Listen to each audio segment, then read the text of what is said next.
안녕하세요. 승리한 상가족 여러분, 오늘 히브리서 10장 1절에서 10절까지의 말씀입니다. 히브리서 25번째 말씀으로 하나님의 공의를 충족시키신 예수님, 첫 번째 제목의 말씀입니다. 승리한 삶은 말씀 중심 예배 중심의 성경 전문 교사를 양성하기 위해서 만들어진 성경 공부 교재입니다. 승리한 삶이 2016년 11월 히브리서 9장에서 13장까지의 말씀을 함께 나누고 있습니다. 승리하는 삶은 발행에 계신 박윤 목사님의 구속서로 조망한 성경 연속 강해집 히브리서를 통해서 편집이 되어 있습니다. 여러분, 저희들이 위크 스터디는 항상 주일날 전체적인 내용을 보는 것을 통해서 전체 말씀의 주제를 살펴보고 있습니다. 저희들 이 부분에 대해서 볼 때 잠깐 오늘 말씀을 위해서 이전 부분을 복습을 한다면은 지금 세 번째 권면이 있은 다음에 수신자들이 영적 무지를 안타까움으로 영적 선상의 미숙을 경고하고 무엇에 대해서 가르쳐 주냐면 예수님의 사역에 대해서 얘기를 해주고 있습니다.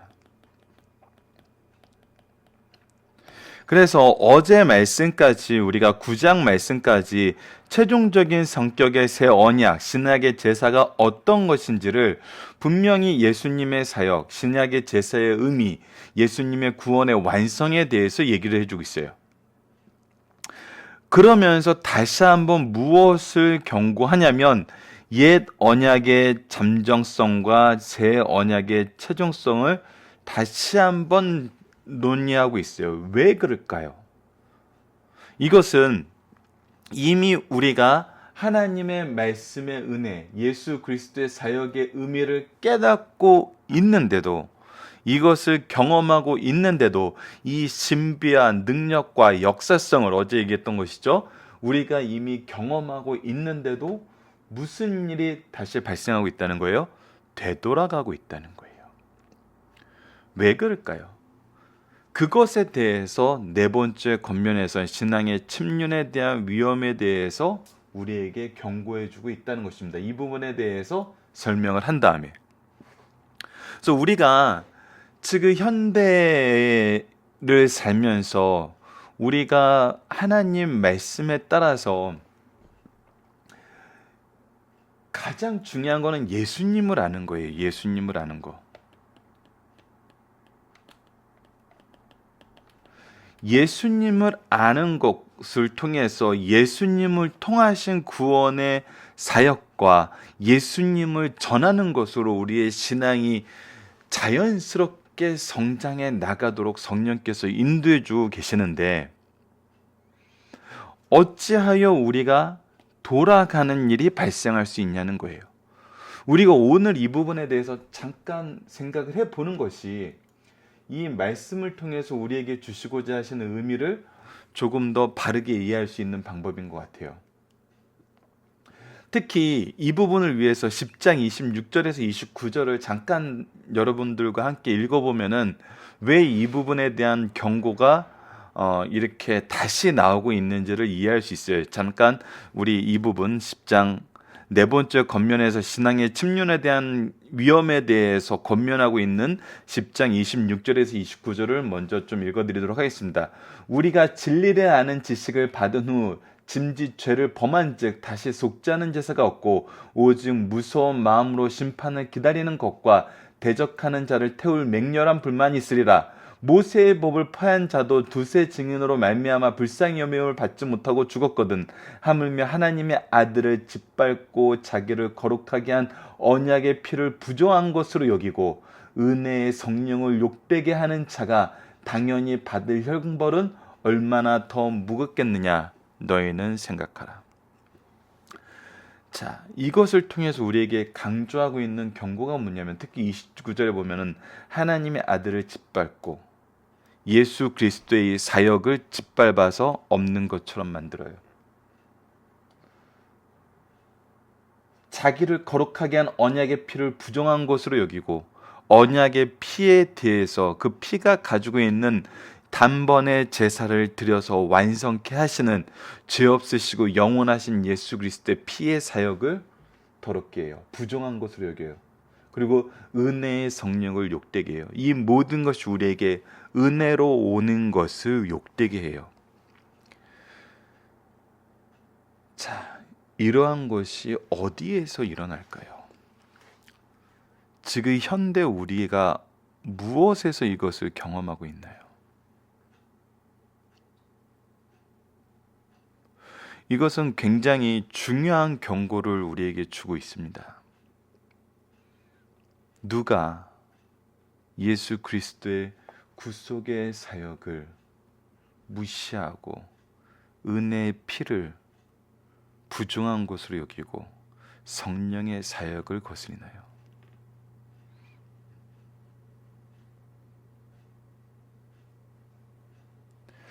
대부분의 이단들인데 예수 그리스도의 사역을 거부하잖아요. 이것을 완성된 사역으로 보지 않잖아요.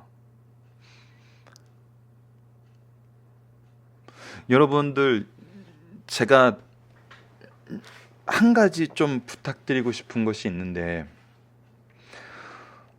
교회 현장에서 율법주의라는 단어가 이상하게 해석되는 경우가 있어요. 여러분들, 예수님 시대에 바리새인들을 보면은 그들이 사람들 많은 데서 자기의 의를 드러내길 좋아하면서 항상 했던 게 무엇이냐면, 예수님께서 성전에서 기도하는 그 예를 통해서 보여줬던 것들은, 저는 저 죄인들과 같이 되지 아니함을 감사합니다 그러면서 자기의 의를 드러내면서 누군가를 정죄하는 일을 해요.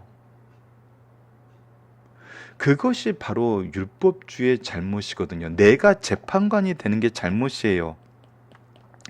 이렇게 해야지 구원받는 신앙이야. 내가 원하는, 내가 세운 예수 그리스도의 은혜를 제외하고 예수 그리스도의 사랑의 법은 아예 가르치지도 않으면서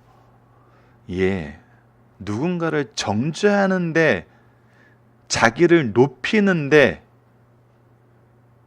이 복음을 잘못 오용하는 사람들, 이런 것이 율법주의거든요. 이것이 잘못된 거예요. 그러면서 이 현대 율법주의를 이상하게 해석하는 사람이 있어요. 자기는 재판관이 되어서 자기가 원하는 모든 말을 내뱉으면서 하나님께 예배드리러 나가는 거, 한국교회가 새벽 예배를 강조하는 거, 온전한 주일 성소를 강조하는 거, 하나님께 열심으로 나아가는 이 예배의 확장을 율법주의로 하면서, 나는 예배 드리는 것은 점점 없으면서 자기가 재판관 되는 데는 높아지려는, 이런 식으로 이 율법주의를 해석하는 사람들이 있어요. 대표적인 게 이단들이죠. 우리가 이 부분은 되게 주의해야 돼요. 우리가 지금 신앙생활을 한다 그러면서 자녀들에게 주일 성수해라라고 가르치면서, 저는 이 부분에 대해서 중고등부 학부모들과 선생님들하고 계속 얘기하는 부분이 이 부분이에요. 계속 우리가 점검해야 된다고 생각하는 부분이 이 부분이에요. 우리가 주일 성수해야 돼, 하나님 말씀대로 살아야 돼, 하나님을 중심으로 한 삶의 기준을 세워야 돼. 그런데 예수님은 가르쳐 준 적이 없어요. 그래서 내가 가르쳐주는 모든 것의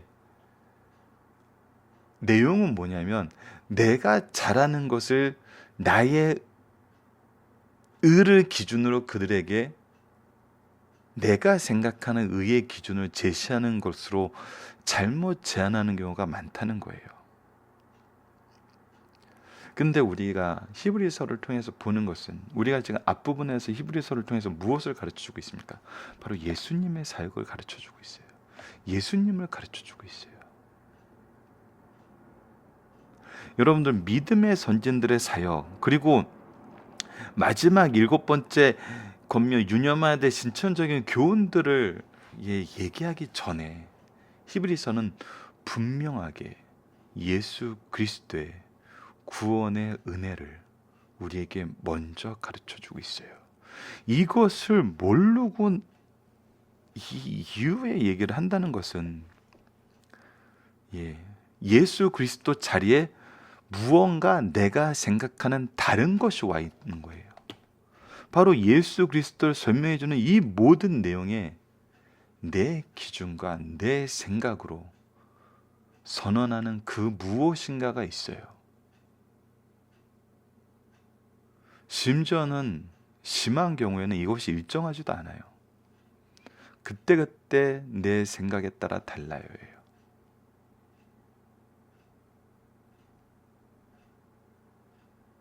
이런 것은 우리가 스스로도 주의할 줄 알아야 되고 영적인 눈을 가지고 구분할 줄도 알아야 돼요. 이런 가르치면은 우리가 이런 가르침을 따라가서는 안 돼요. 그래서 여러분들 오늘 말씀이 참 우리에게 정말 애절하게 들리는 것이 이미 앞의 내용을 충분하게 다 설명하셨어요. 예수 그리스도의 대제사장 되심을 너무나 정말 역사적으로 하나님의 신비와 능력을 통해서 역사적인 사실로 지금 현재 우리가 경험되고 있는 이 내용으로 우리에게 잘 설명하셨는데 또다시 이 부분에 대해서 우리에게 강조를 하고 있어요. 왜일까요? 이 부분에 대해서 벗어나고 있기 때문이에요. 벗어나고 있기 때문이거든요. 그래서 어제 말씀에 대해서 우리가 이 부분 다시 여러분들 다시 한번 강조하기 위해서 이 부분 다시 한번 실었습니다. 예수님께서는 하나님께 대하여 인간의 죄악을 담당하시고 인간에 대해서 하나님의 사랑과 능력을 제공해 주시는 일을 친히 담당하셨어요. 이것이 하나님의 은혜예요. 우리가 가르쳐야 되는 예수 그리스도예요. 하나님의 구속사예요. 여기에 우리의 의가 없어요. 우리는 이 말씀 앞에 겸손해지고 겸손하게 이 말씀을 전할 뿐이고 예수님처럼 예수님의 방법대로 이것을 가르치는 거예요. 우리의 재판장 되신 예수님께서는 반드시 다시 오셔서 이 모든 것을 죄악간에 선악간에 심판하시고 우리에게 구원의 은총을 이루세요. 그 전까지 우리는 제사장적 신앙을 유지해야 돼요. 우리 자녀를 위한 속죄의 기도, 중보의 기도가 끊이지 않아야 되고 예수 그리스도를 전하고자 하는 예수님도 예수님을 전하기 위해서 오셨어요. 그것이 하나님의 뜻이었거든요. 우리 또한 예수님을 전하는 거예요. 예수님에 대해서는 정말 너무나 가르치지 않고 가르칠 수 있는 내용도 너무 적은 것을 볼 수 있어요. 근데 이 구약을 통해서 예수님을 가르쳐주는 우리 이 히브리서를 보면은 성경을 가르치면 예수님을 가르치지 않을 수가 없어요.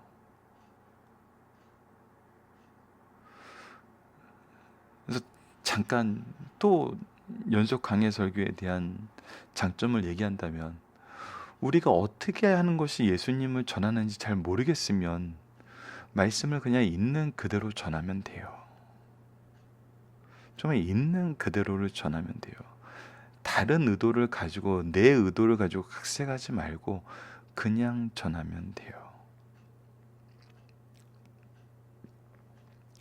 자, 이 부분에 대해서 외부 수련회를 도와주러 다른 교회 친구들과 함께 이제 간 적이 있는데 그 경험이 저희가 새생명 공과 만드는데 굉장히 그리고 그 새생명 공과로 교사 교육을 시켰는데 굉장히 중요한 기준이 됐었고 승리하는 삶을 통해서 말씀을 연구하는데도 굉장히 중요한 기준이 된 게 있어요.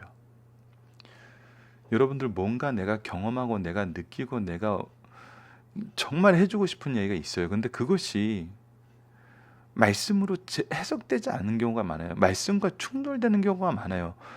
그러면은 그건 전하면 안 돼요. 말씀만 전해야 돼요. 때로는 내가 말씀을 잘 이해하지 못한 부분이 있어요. 말씀을 깨닫지 못한 부분이 있어요.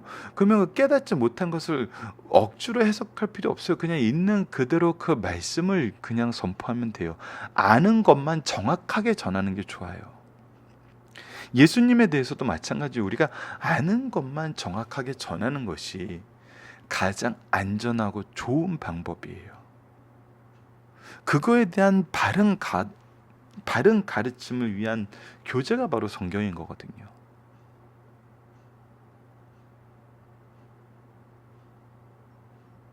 그래서 이것을 내가 막 조리 있게 막 잘 버무려서 이해하기 쉽게 이렇게 가르치는 것도 제가 볼 때는 어떤 하나님이 주신 말씀의 은사와 달란트가 있는 것 같아요. 저는 승리한상 가족분들은 누구나 이 은사를 받을 수 있다고 확신을 하지만, 왜냐하면 꾸준히 말씀을 이렇게 상고하는 사람들은 하나님께서 인도해 주시는 은혜의 역사심이 정말 나날이 성장하는 걸 보게 되거든요. 하지만 그것이 어렵고 힘든 시기에도 우리는 말씀을 전할 수 있어야 돼요. 그럴 때는 우리가 배운 내용 그대로 전하면 돼요. 승리한 삶으로 나눈 내용 그대로 전하면 돼요. 성경 말씀 있는 그대로 전하면 돼요. 이것을 막 뭔가 이렇게 만들 필요 없어요. 그것은 능력 있고 자격 있는 분들에게 맡겨놓고 우리는 말씀만 있는 그대로를 좀 전했으면 합니다. 오늘 본문이 또 그것을 우리에게 다시 한번 보여주고 있어요. 자, 하나님의 공의를 충족시킨 예수님 1번과 2번으로 나누어서 오늘과 이제 다음 주 월요일 날 우리가 상고하고 있는데, 이미 우리가 앞에서 다 나눈 내용이에요. 그런데 왜 다시 강조하실까요? 이미 이 모든 것을 알고서도 다시 옛것으로 돌아가는 경우가 있다는 거예요. 왜일까요? 왜? 이것이 아까 우리가 전체 구조 내용을 통해서 봤던 부분이에요. 예수 그리스도가 아니라 다른 것이 나의 신앙의 중심이 되었을 때, 내가 의미를 두는 어떤 것이 신앙생활의 중심이 되었을 때, 내가 의미를 두는 어떤 것이라는 이 표현에 예수 그리스도 대신 내 기준이 들어가고 있다라는 것을 의미를 하고 있어요. 여러분, 그래서 우리의 신앙은 항상 말씀에 비추어서 볼 수 있어야 된다는 거예요. 그것이 말씀을 주신 이유라는 거예요. 성경이 신앙의 교과서인 이유이고, 천국 가는 안내서인 이유이고, 최후의 심판의 기준서인 이유이고, 이것이 하나님의 말씀임을 우리가 경험하게 되는 그 내용이에요. 성경 말씀을 통해서 하나님을 우리가 너무나 깊이 깨닫게 되고 이 구속의 은혜를 온전하게 보게 되거든요. 자, 이제 본문으로 들어가 보도록 하겠습니다. 율법은 장차 올 좋은 일의 그림자일 뿐이요. 분명히 얘기해 주고 있어요. 율법은 좋은 일의 그림자일 뿐이에요. 참 형상이 아니에요.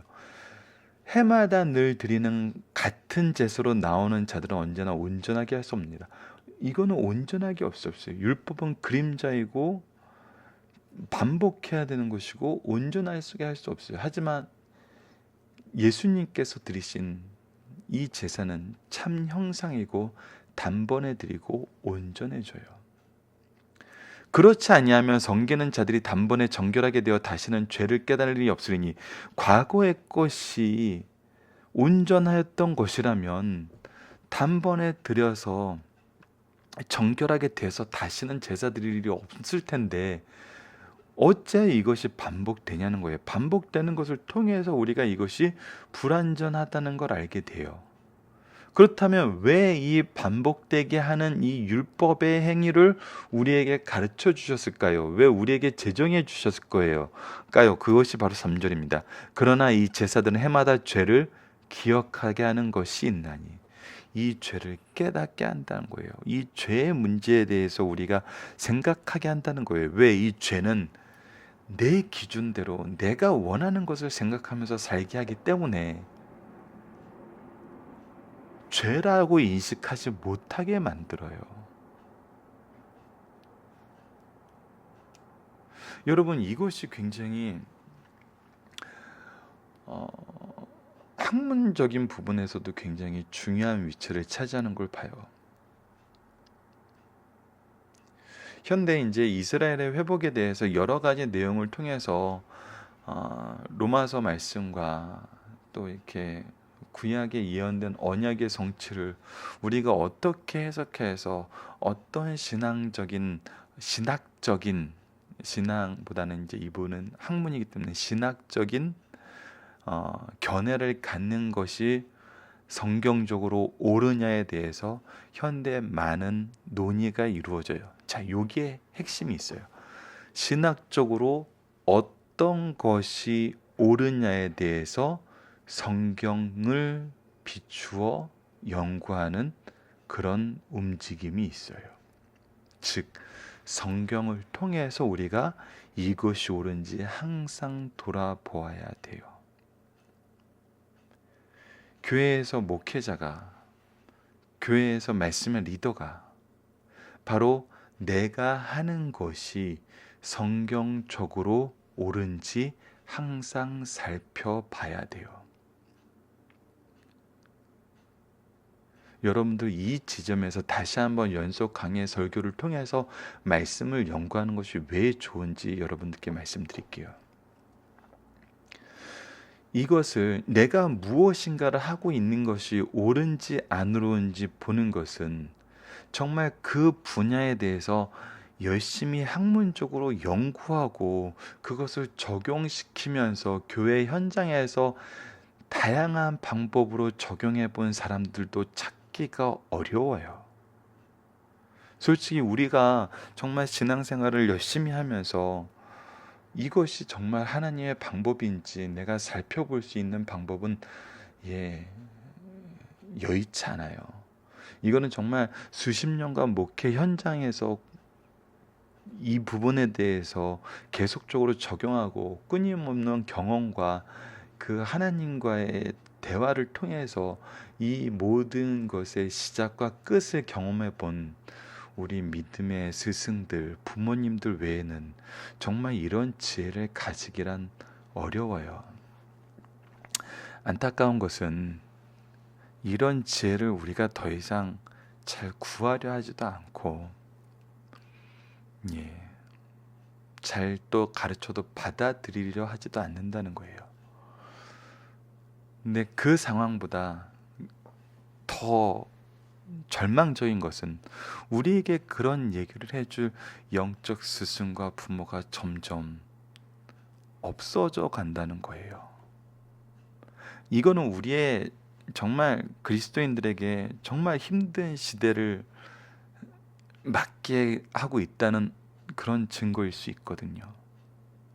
근데 이것을 우리가 깨닫고 이것을 점검할 수 있는 그거는 무엇이냐면 바로 연속 강의 설교를 통해서 많은 말씀들을 처음부터 끝까지 연구하는 이런 말씀의 모임이 우리의 삶을 점검할 수 있게 하는, 말씀을 통해서 우리의 신앙을 점검하게 하는 굉장히 좋은 교육적인 제도로 자리 잡을 수 있다는 거예요.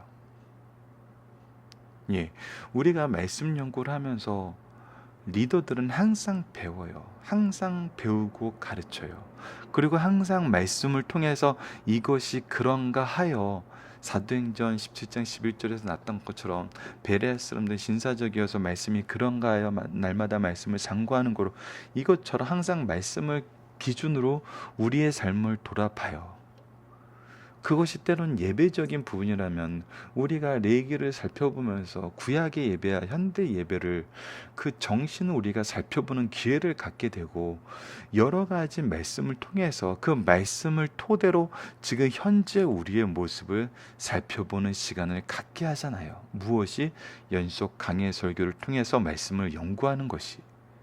이것이 어느 한 파트만을 보고 한때 그것을 통해서 운동을 하고 그것이 사라지는 것과 달라요. 그래서 예전에도 계속 이 승려연산 모임을 하시는 분들이 궁금해하는 게 있었어요. 이거 언제까지 해야 돼요? 여러분들 여기 힌트가 있죠. 그거에 대한 답이 있죠. 이것은 계속 해야 돼요.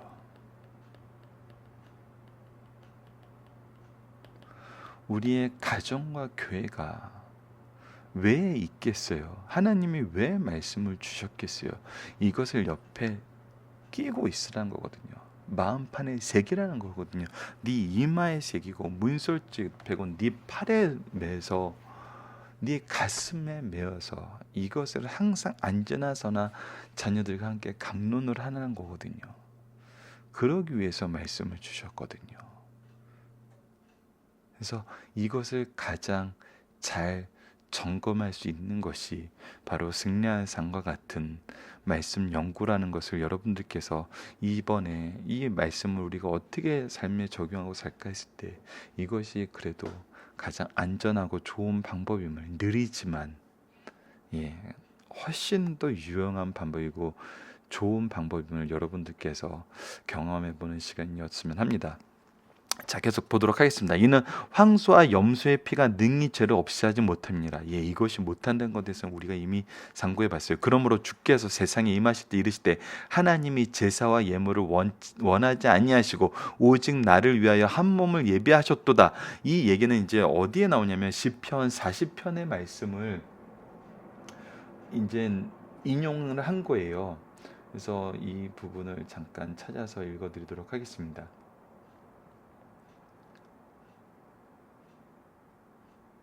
잠시만요. 시편 40편 6절에서 8절이에요. 시편 40편 6절에서 8절을 읽어드리도록 하겠습니다. 주께서 내 귀를 통하여 내게 들려주시기를 제사와 예물을 기뻐하지 아니하시며 범죄와 속죄물 요구하지 아니하신다 하신지라. 그때 내가 말하기를 내가 왔나이다. 나를 가리켜 기록한 것을 두루마리 책에 있나이다. 나의 하나님이여 내가 주의 뜻 행하기를 즐기오니 주의 법이 나의 심중에 있나이다 하였나이다. 바로 예수 그리스도가 우리에게 주신 하나님의 법이라는 거거든요. 구속의 법이라는 거거든요. 이것을 다양한 말씀을 우리에게 가르쳐주고 있어요. 강해집에 나와 있는 말씀 몇 가지를 예를 들어드린다면 사무엘상 15장 22절이에요. 읽어드리겠습니다. 사무엘이 이르되 여호와께서 번제와 다른 제사를 그의 목소리를 청종하는 것을 좋아하신 같이 좋아하시겠나이까. 순종이 제사보다 낫고 듣는 것이 순양의 기름보다 나으니이다. 그리고 나서 시편, 아까 얘기했던 거는 40편 6절로 8절이었고 지금은 시편 51편 16절로 17절입니다. 읽어드리겠습니다. 주께서는 제사를 기뻐하지 아니하시나니 그렇지 아니하면 내가 드렸을 것이라. 주는 번제를 기뻐하지 아니하시나니 이다. 주께서 구하시는 제사는 상한 심령이라. 하나님이여 상하고 통회하는 마음을 주께서 멸시하지 아니하시니이다. 그리고 우리가 너무나 잘 알고 있는 미가서 6장 6절로 8절입니다. 내가 무엇을 가지고 여호와 앞에 나아가며 높으신 하나님을 경배할까? 내가 번제물로 1년 된 송아지를 가지고 그 앞에 나아갈까? 여호와께서 천천의 수양이나 만만의 강물 같은 기름을 기뻐하실까? 내 허물을 위하여 내 맏아들 내 영혼의 죄로 말미암아 내 몸의 열매를 드릴까? 사람아 주께서 선한 것이 무엇임을 내게 보이셨나니 여호와께서 내게 구하시는 것은 오직 정의를 행하며 인자를 사랑하며 겸손하게 내 하나님과 함께 행하는 것이 아니겠느냐. 이 제사는 죄를 기억하게 하는 것이지 죄를 깨끗게 하지 못해요. 그렇다면 깨끗게 하시는 것은 뭐예요? 바로 예수 그리스도께요. 그것이 주님께서 예비하신 바로 한 몸이에요. 영원하시고 죄가 없으신 제물로서예요. 그래서 범죄와 속죄제는 기뻐하지 아니하시세요. 하나님이 기뻐하지 않는다는 거의 기준은 뭐예요? 하나님 무엇을 즐거워하세요? 하나님이 기뻐하시는 일이 무엇이에요? 바로 우리의 구원이에요. 우리가 하나님의 자녀 되는 거예요.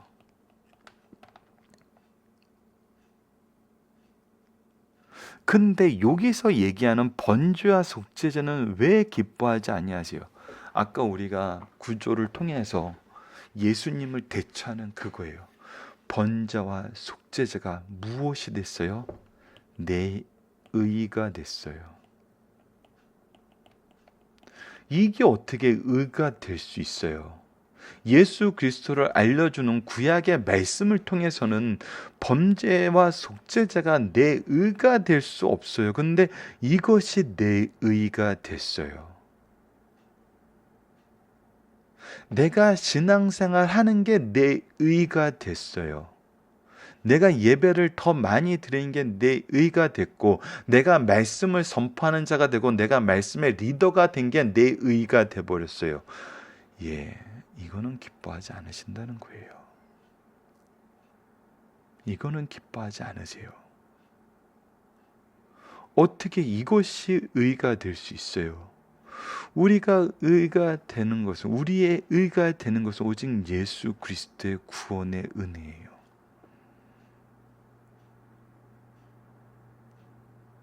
이것이 의가 되는 사람은 하나님의 뜻을 행할 수 없어요. 하나님이 기뻐하시는 삶을 살 수가 없어요.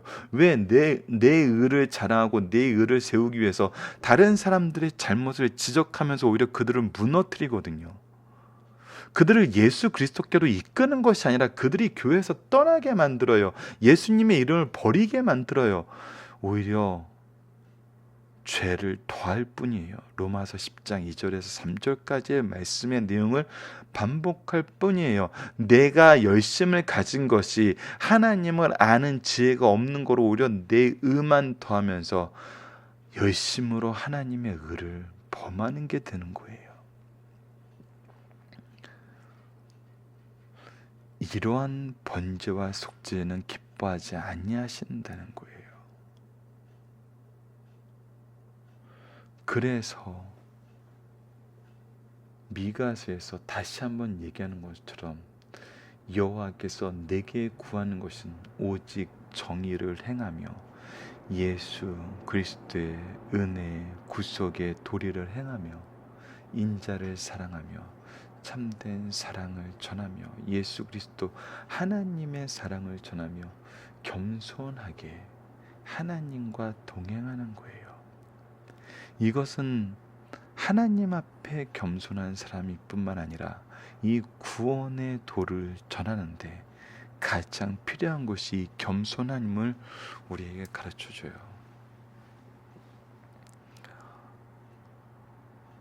이에 내가 말하기를 하나님이여 보시옵소서 두루마리 책에 나를 가리켜 기록된 것과 같이 하나님을 뜻을 행하러 왔나이다 하셨느니라. 예수님께서는 모든 하나님의 뜻을 이루셨어요. 위에 말씀하시는 주께서는 제사와 예물과 번제와 속죄제는 원하지 아니하시고 기뻐하지도 아니하신다 하셨고 이는 다 율법을 따라 드리는 것이라. 이것은 완전한 것이 아니고 이것이 하나님을 기뻐하시게 만들 수가 없어요. 당연히 없죠. 왜? 우리의 구원을 이룰 수 없기 때문에. 그 후에 말씀하시기를 보시옵소서 내가 하나님의 뜻을 행하러 왔나이다 하셨으니 그 첫째 것은 피하시면 둘째 것을 세우려 하심이라. 하나님의 뜻을 행한 것이 뭐예요? 바로 우리의 구원이에요. 우리를 자녀 삼아 주신 것이에요. 이 뜻을 따라 예수 그리스도의 몸을 단번에 들이심으로 말미암아 우리가 거룩함을 얻었느니라. 우리의 거룩함은 예수 그리스도의 몸의 속죄로 인해서 이루어진 거예요. 우리가 무엇을 해야 됩니까? 예수 그리스도를 전해야 돼요. 이 예수 그리스도의 구속의 은혜를 전해야 돼요. 예수님처럼 전해야 돼요. 끊임없이 실패하고 끊임없이 자기의 의와 자기의 자리를 찾는 제자와 백성들에게 끝까지 하나님 말씀을 전하고 끝까지 섬기시고 끝까지 희생하신 희생의 제사를 드리러 나아가신 그 모든 죄를 당신이 짊어질 죄로 여기시고 순종으로 나아가신 예수 그리스도를 배우고 전하는 거거든요. 어찌 이런 예수님을 전하는데 예수님도 하지 않았던 재판관의 모습으로 우리가 이 모습을 전할 수 있겠어요? 어떻게 우리가 그럴 수 있겠어요?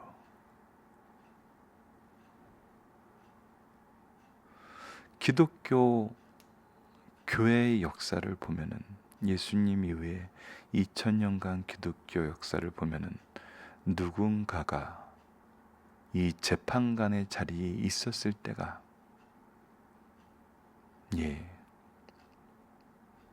오히려 빛과 소금이 이 세상을 밝히는 시대가 아니라 암흑 시대였고, 누군가가 예수님처럼 겸손하게 희생함으로 그리스도의 복을 전했을 때가 오히려 빛과 소금으로서 이 세상이 밝아지고 새롭게 되었던 시대였음을 우리는 역사를 통해서 또 볼 수 있어요. 지금 개인적으로 계획하는 것이 내년이 종교개혁 500주년이더라고요. 그래서 종교개혁에 대한 성지순례 프로그램도 여러 개가 있다 그러더라고요. 이거는 한번 우리가 살펴볼 만한 어떤 통찰력을 줄 수 있는 부분인 것 같아요.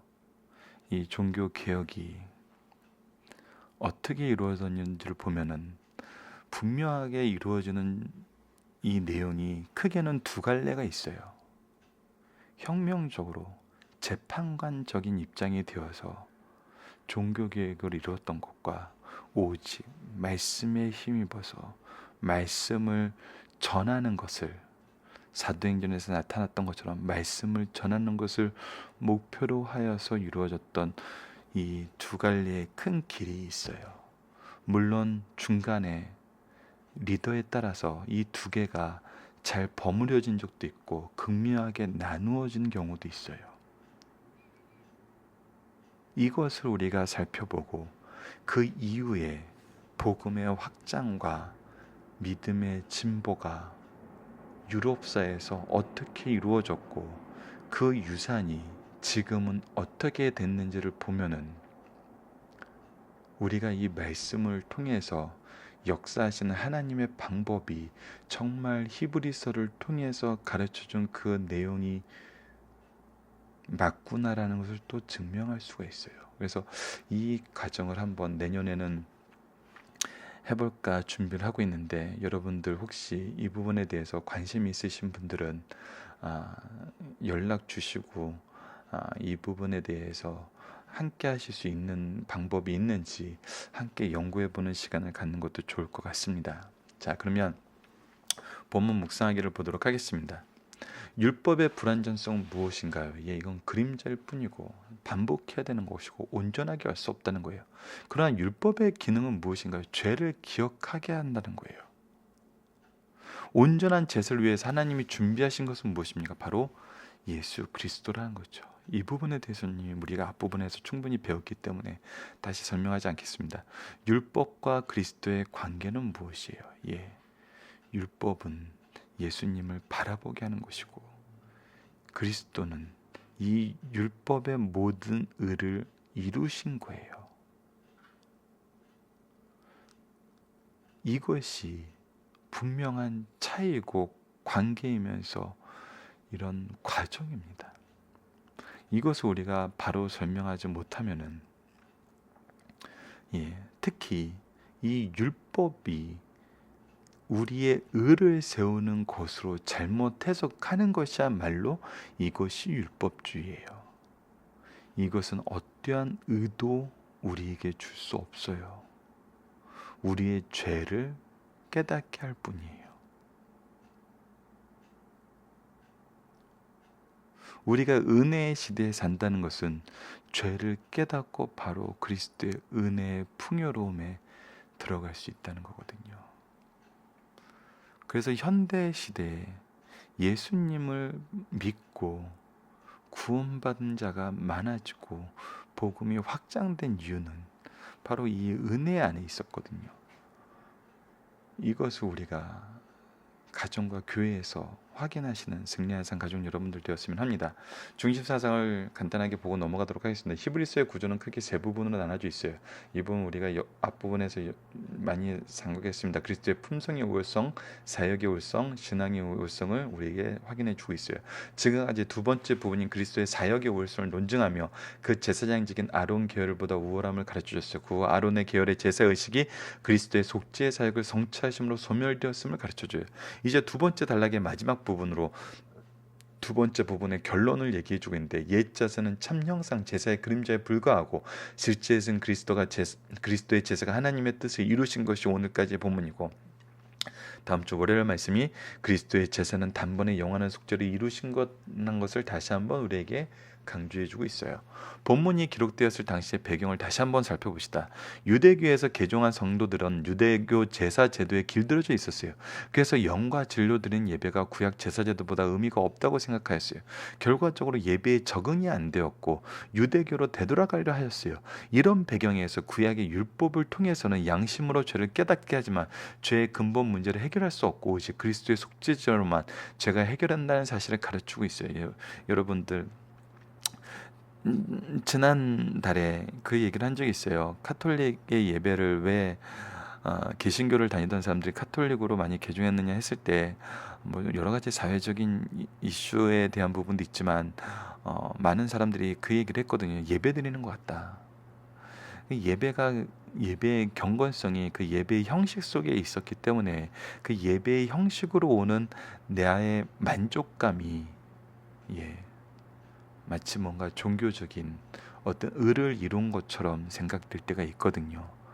근데 이것은 우리가 주의해야 될 부분이란 거, 오늘 말씀을 토대로 다시 한번 여러분들이 묵상하시면서 이 부분에 대해서도 설명하실 수 있는 승리의 산 가족 여러분들 되었으면 합니다. 순종은 하나님께서 인간에게 요구하시는 가장 유효한 제사라는 거예요. 하나님은 동물의 피로 드리는 제사보다 순종하는 삶을 찾고 계세요. 무엇에 대한 순종이에요? 하나님의 역사에 대한 순종, 하나님의 구속사에 대한 순종, 예수 그리스도의 은총에 대한 순종이에요. 왜? 이것이 유일한 삶의 길이거든요. 하나님께서 우리를 살리고자 하시는 하나님의 사랑의 내용이거든요. 구약에서도 선지자들이 처음부터 끝까지 강요한 것은 순종이었어요. 사람이 순종에 이르지 못하자 그리스도께서 성육신하셔서 하나님의 온전한 순종을 드렸어요. 예, 이 순종을 이루신 분도 우리가 아니라 예수님이셨어요. 이제 우리는 주의 온전한 순종으로 하나님께 나아가는 길을 얻게 되었어요. 이것이 진리예요. 이것이 복음이에요. 이것이 우리가 가르쳐야 되는 거예요. 우리는 죄인이에요. 우리의 의를 자랑할 수 있는 존재가 아니에요. 우리가 자랑할 수 있는 건 바로 예수 그리스도의 온전한 순종뿐임을 다시 한번 강조해 주시는 말씀입니다. 마지막 세 번째입니다. 유대인들에게 길들여져 있는 구약의 제사 제도는 폐하여진 제도입니다. 구약의 제사 제도는 장차 올 것의 그림자로만 주신 것이기 때문입니다. 첫 제도인 구약의 제사는 예물과 번제와 속죄제 등으로 구약의 의식적은 폐한 바 되었어요. 둘째 제도는 예수께서 완전한 인간으로 세상에 오셔서 완전한 죄 없는 인간으로 이 세상에 오셔서 완전한 순종을 하나님께 드림으로 세우신 은혜로운 제도예요. 그러므로 그리스도의 중보 사역은 위로 하나님의 뜻을 만족하게 성취하고 아래로는 그를 믿는 그리스도 성도들을 거룩하게 하세요. 자, 이 부분이 다시 한번 우리가 앞에서 나눈 그 센텐스를 정리한 거예요. 하나님의 뜻을 만족하게 성취하고 그를 믿는 성도들을 거룩히 하는 유일한 길이 누구라고요? 우리 주 예수 그리스도라고요. 여러분들 다시 한번 주 예수 그리스도 이 세 단어를 항상 연결해서 강조해서 쓰는 이유를 현대 세대는 반드시 가르쳐 주셔야 돼요. 이것을 자꾸 지우고 다른 것을 넣고 싶어하는 사람들에게 이것이 아님을 분명히 가르쳐줘야 돼요.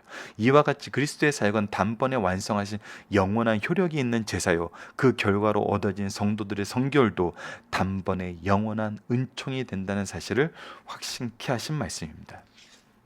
살펴보기 정답은 여러분들 각자 카페를 통해서 확인해 주시고요. 적용입니다. 본문 말씀과 연결하여 현대 예배에서 가장 중요한 요소는 무엇인지 생각해 봅시다. 이 부분에 대해서는 여러 가지 다른 내용이 있을 수 있어요. 그러나 우리가 공통되게 인정하고 정말 회복해야 될 건 딱 이겁니다. 예배, 예수 그리스도가 사라졌다는 거예요. 예수 그리스도가 사라졌다는 거예요. 예수 그리스도가 사라지니까 구속의 은총이 사라지고, 구속의 은총이 사라지니까 세상적인 다른 기준이 이 예배를 지배하게 만들어요.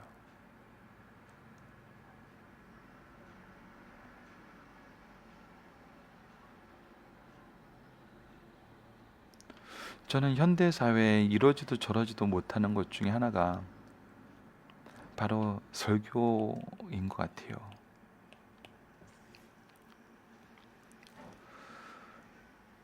설교에 대해서 설교자들이 참 많은 도전을 받습니다.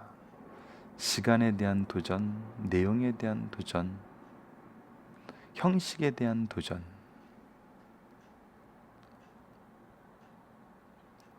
근데 그 도전이 예수 그리스도를 왜 전하지 않으세요? 구속의 은총을 왜 전하지 않으세요? 이런 거라면 참 기쁘겠어요. 정말 기쁘겠어요. 정말 행복하겠어요. 그래서 예수 그리스도만 전하는데 집중하게 해주고 구원의 은총을 설명하는데 집중하게 해주면 너무나 좋겠어요. 근데 왜 그렇게 시간이 길어요? 왜 말씀만 전해요? 왜 이렇게 따분해요? 왜 우리들의 의견은 받아들이지 않고 계속 설교만 집중하세요? 특히 제가 많이 받는 것 같아요. 아이들하고 뭐 이렇게 놀러도 가고 싶고 게임도 하고 싶고 즐거운 거를 해야지 애들이 교회 올 텐데 설교 말씀이 점점 길어지니까 예 물론 예, 선생님들이나 예, 여러분들이 각자가 가진 달란트로 열심히 말씀을 적용하기 위해서 준비해 오신 것이 있다면은 너무나 죄송하죠. 그런데 대부분이 아무런 준비도 없이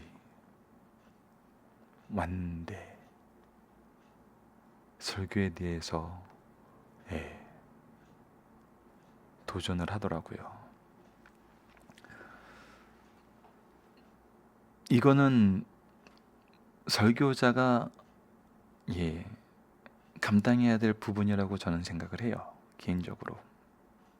하지만 승려현상 가족 여러분들에게 부탁하고 싶은 것은 설교자가 예수 그리스도를 전하고 구속의 은총을 전하고 즉 말씀을 있는 그대로 선포할 때는 고넬로처럼 하나님의 말씀으로 받아들이면서 그 안에서 하나님의 음성을 들으시는 가족 여러분들 되길 바라고, 전하는 모든 분들은 예, 정말 하나님의 말씀만을 전하는 그런 선포자가 되기를 간절히 바랍니다. 그래서 우리의 예배에 예수 그리스도가 중심이 되고 예수 그리스도를 통한 구속의 은총을 전해서 정말 우리의 예배가 하나님의 은혜와 은총의 임재의 영광이 드러나는 예배가 되고 우리의 교회와 우리의 가정이 예수 그리스도를 믿는 믿음 안에서 세워진 우리의 모든 교회가 천국으로 가는 통로가 되기를 간절히 기도합니다. 말씀을 기초로 기도하기를 통해서 마치겠습니다. 하나님, 예수님을 통해 하나님의 모든 공의를 충족시키시고 우리를 자유케 하심을 감사합니다. 우리로 제사와 예배, 율법과 그리스도를 바로 이해하게 하여 주시고 우리가 스스로의 생각에 빠져 우리의 의를 위해 하나님의 질서를 깨려 하거나 조절하려 하거나 오용하는 일이 없도록 하소서. 항상 바른 예배자로, 성도로, 자녀로 하나님과 동행하게 하여 주소서. 예수님 이름으로 기도드립니다. 아멘.